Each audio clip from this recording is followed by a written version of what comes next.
오늘은 역대상 2장 1절부터 55절까지의 말씀으로 함께 은혜 나누고자 합니다. 어제가 없는 오늘은 없고, 과거가 없는 현재가 없고, 조상이 없는 후손도 없습니다. 우리는 성경에 나오는 과거 사건을 통해서 오늘날 우리의 걸음을 비추어 볼 수 있고, 또한 조상들의 이름을 보면서 그들의 행적과 그들의 계보 사이에 숨겨진 놀라운 하나님의 섭리를 볼 수 있습니다. 성경이 기록하고 있는 각종 족보들과 명단, 이러한 사람들의 명단은 우리가 결코 지나칠 수 없는 놀라운 교훈들을 그 안에 숨겨놓고 있습니다. 오늘 이 장은 1절에 이스라엘의 아들들, 12아들들을 나열한 후에 2절부터 유다의 자손을 계속해서 소개하고 있는데요. 1절에 이스라엘의 12아들을 소개해 주고 있는데 야곱의 12아들이라 하지 않고 이스라엘의 12아들이라고 이야기하죠. 이 이스라엘은 누구일까요? 야곱이죠. 야곱. 왜 야곱의 12아들이라 하지 않고 이스라엘의 12아들이라 했을까요? 야곱이 어떻게 이스라엘이라는 이름을 얻었죠? 야곱의 인생의 극심한 어둠과 그리고 힘든 그 시기에 그 야곱은 하나님을 붙잡고 밤새 천사와 씨름하며 나에게 복을 주지 않으면 이 손을 놓지 않겠다라고 하며 천사와 밤새 씨름하였던 그 야곱, 그 야곱에게 주어졌던 이름이 바로 이스라엘이었습니다. 자기중심적이었던 이 야곱을 하나님께서 바꾸어 주셨고, 그 모든 자기의 계획과 자기 중심을 꺾으셨고, 모든 것을 잃고 소망이 없을 때 하나님을 붙잡았던 그 야곱에게 하나님은 새 이름을 주셨던 것이 바로 이스라엘이었습니다. 이 이스라엘은 바로 거기에서 출발한 겁니다. 이 이스라엘의 아들 중에서 이제 그 12아들 중에서 유다의 자손들 2장 내내 나열하고 있는데, 이 유다 자손들의 명단을 통해서 우리는 크게 두 가지의 교훈을 얻을 수가 있습니다. 하나는 인간의 추악함입니다. 인간의 추악함. 두 번째는 인간의 추악함에도 불구하고 모든 것을 합력하여 선을 이루시면서 신실하게 하나님의 구원 계획을 이루어 가시는 놀라운 하나님의 은혜입니다. 자, 먼저 인간의 추악함입니다. 인간은 너무나 악해요. 인간의 그 악함은 얼마나 인간이 악하냐 하면 3절 후반부에 유다의 맏아들 에르는 여호와 보시기에 악하였으므로 여호와께서 죽이셨고, 이 유다의 아들들이 얼마나 악했으면 여호와께서 죽이셨다 그랬어요. 얼마나 악했으면 여호와께서 하나님께서 죽이셨겠어요. 또 4절에 유다의 며느리 다말이 유다에게서 아들을 낳습니다. 자, 이것이 어떤 사건이죠? 아주 비정상적인 이 며느리와 이 시아버지의 비정상적인 관계 아닙니까? 또한 7절에 갈미의 아들은 아갈이니 그는 진멸시킬 물건을 범하여 이스라엘을 괴롭힌 자이며. 자, 여기서 아갈이라고 나오는데요. 아갈, 아간이라는 의미죠. 아간. 이 아간이 어떤 인물입니까? 아이성 전투에서 하나님께서 진멸시키라고 명령하셨는데 이 아간은 어떻게 했죠? 시날산의 아름다운 외투 한 벌 숨깁니다. 은 몇 세겔과 금 한 덩이를 숨겨놔요. 이 아간의 그 범죄로 인해서 이스라엘은 그 아이성 전투에 대패를 당하게 되죠. 이러한 유다 자손들의 부끄러운 부분들을 성경은 다 기록하고 있는 거예요. 다말 사건은 인간의 성적인 죄악을 보여줍니다. 아간 사건은 인간의 탐심을 보여줍니다.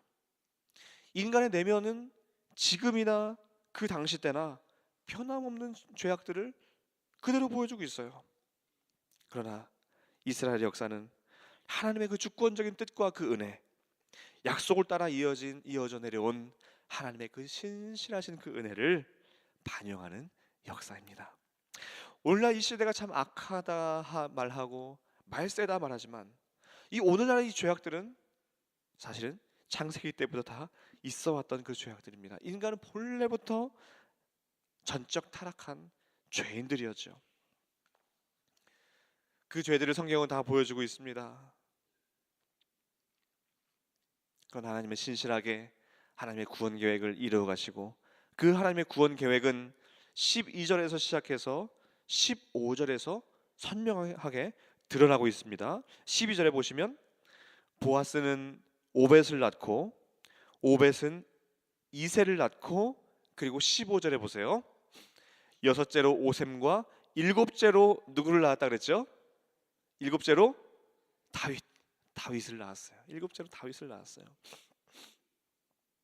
하나님은 죄악으로 가득 찬 인간들의 그 자손들 중에서도 하나님의 그 신실한 하나님의 약속을 변함없이 이루어가고 계셨고, 거기에서 다윗이 나오도록 하셨다는 것입니다.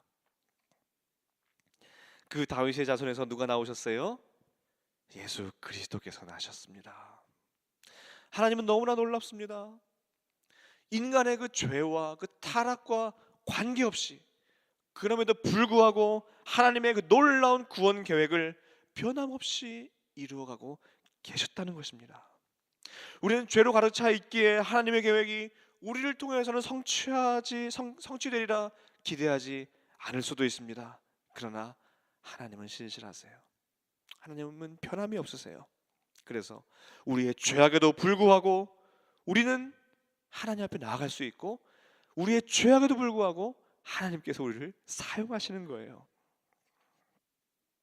이것이 놀라운 하나님의 은혜입니다. 하나님의 신실함입니다.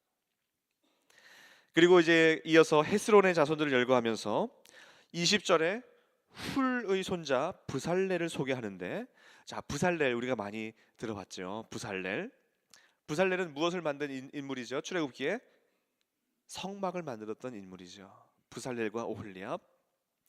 이 부살렐은 이 성전의 모형이 되었던 성막을 만들었던 그러한 사람이었습니다. 그 부살렐이 다윗이 나온 그 유다의 지파임을 오늘 이 성경은 보여주고 있습니다. 출애굽기 36장은 부살렐을 이렇게 소개하고 있습니다. 부살렐과 오홀리압과 및 마음이 지혜로운 사람 곧 여호와께서 지혜와 총명을 부으사 성소에 쓸 모든 일을 할 줄 알게 하신 자들은 모두 여호와께서 명령하신 대로 할 것이라. 모세가 부살렐과 오홀리압과 및 마음이 지혜로운 사람 곧 그 마음에 여호와께로부터 지혜를 얻고 와서 그 일을 하려고 마음에 원하는 모든 자를 부르매. 이 부살렐은 하나님께서 지혜와 총명을 그에게 부어주셨고, 그 지혜를 얻고 와서 마음에 원하는 자들 하나님께서 부르셨다 그랬어요. 이 부살렐은 하나님이 원하셨던 사람이었습니다. 하나님이 마음에 원하셨던 사람이었어요. 그리고 다윗은 어떤 평가를 받죠? 부살렐이 하나님의 마음에 원하는 자였다면 이 다윗은 어떤 평가를 받습니까? 사도행전에서 패하심에 이새의 아들 다윗을 만나니 내 마음에 합한 사람이라. 내 마음에 합한 사람이라. 다윗은 하나님의 마음에 합한 사람이라는 평가를 받습니다. 그 다윗의 자손에서 나온 그 예수 그리스도, 겟세마네 동산에서 어떤 기도를 드렸나요? 아버지여 나의 원대로 마옵시고 아버지의 원대로 되기를 원하나이다. 부살렐은 하나님의 마음에 원하는 사람이었습니다. 다윗은 하나님의 마음에 합한 사람이었습니다. 예수 그리스도 하나님의 마음에 하나님의 원대로 구했던 기도를 하셨어요. 그 다음은 누구입니까? 그 다음은 바로 저예요. 그 다음은 바로 여러분들입니다. 우리가 영적 유다 자손으로서, 하나님의 자녀로서 이제 그 다음은 우리예요. 우리가 바로 하나님의 마음에 합한, 하나님의 마음에 원하는, 아버지의 원대로 구하는 기도를 해야 될 사람이 바로 저와 여러분이라 한다는 말입니다. 나의 마음은 죄로 가득 차 있습니다. 나의 원대로 하면 우리는 세상으로 가게 되어 있어요. 내 원대로 하면요. 그러나 우리는 날마다 순간순간마다 아버지의 마음을 품어야 돼요. 아버지의 마음.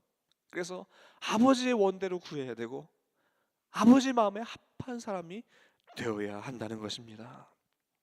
그렇게 되기 위해서는 우리가 성전이 되어야 합니다. 이 부살렐 뭐 했어요? 성막을 지었다 그랬죠. 다윗 뭐 했습니까? 성전을 지을 마음을 품고 그의 인생 후반부에 평생에 걸쳐서 성전을 지을 준비를 다 했죠. 예수 그리스도 어떻습니까? 예수님 그 자체가 제물 되셨고, 예수님 당신이 대제사장 되셨고, 예수님이 당신이 성전 휘장이 되셨고, 예수님 당신이 성전 그 자체가 되어 주셨습니다. 그 다음은 누구입니까? 그 다음은 누구예요? 저예요. 그 다음은 누구예요? 저 여러분들이에요. 성전이 되어야 돼요. 성전이 되어야 돼요. 사도 바울이 이렇게 이야기합니다. 너희는 너희가 하나님의 성전인 것과 하나님의 성령이 너희 안에 계시는 것을 알지 못하느냐. 우리가 어떻게 할 때에 성전이 될 수 있습니까? 하나님의 성령이 우리 안에 거하실 때. 너희가 하나님의 성령이 거하시는 하나님의 전임을 알지 못하느냐. 하나님의 성령이 우리 안에 거하실 때 우리도 성전이 될 줄로 믿습니다. 우리가 성전되어야 돼요. 오늘 성경은 유다 자손들을 열거하면서 유다의 자손에서 다윗이 나왔고 다윗의 자손에서 예수 그리스도가 나셨습니다. 이제는 거기에서 우리가 나온 거예요. 우리가 나온 거예요.